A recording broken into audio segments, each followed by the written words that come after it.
My neighbors called the city on me every week. They didn't know I owned the building. I'm 32 male. 3 years ago, I bought a small 4-unit building as my first real investment. Nothing fancy. Brick exterior, shared backyard, quiet street. I moved into the bottom unit while renting out the other 3. I didn't tell anyone I owned it. I just said I lived there. At first, everything was normal. Then the complaints started. Trash cans. Too close to the curb. Grass half an inch too tall. Someone reported my porch light as a safety hazard. Another call claimed I was running a business out of my apartment. Every week, I get a notice taped to my door from the city. I assumed it was random. Then one morning, I overheard my upstairs neighbors on the stairwell. "Yeah, we called again. He left his bike by the railing." They were talking about me. Turns out the couple in Unit 3 had decided I was the problem tenant. They didn't like that I worked late. Didn't like my car. Didn't like that I grilled on weekends.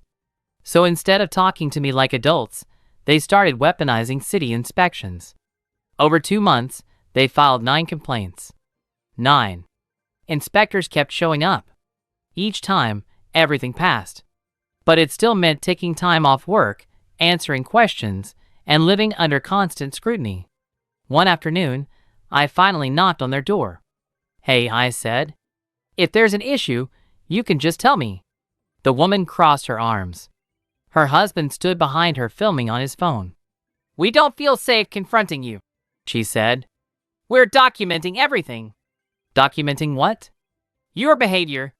I went back downstairs, opened my laptop, and pulled up my property management portal. Then I sent one email.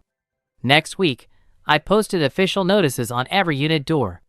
Rent would now be paid through the management system. Maintenance requests would go through me directly. And all future communication would be handled by ownership. Unit 3 knocked on my door that night. The husband looked confused. "Ownership?" I opened my phone and showed him the deed. My name. My signature. His face drained. "You've been reporting your own landlord to the city," I said, "for leaving a bicycle in a shared hallway." They tried backpedaling immediately. Said they were just stressed. Said they thought I was renting like them. I nodded. Then I told them their lease wouldn't be renewed. No yelling. No revenge speech. Just business. They moved out 60 days later. The building's been quiet ever since. Funny how brave people get when they think there are no consequences.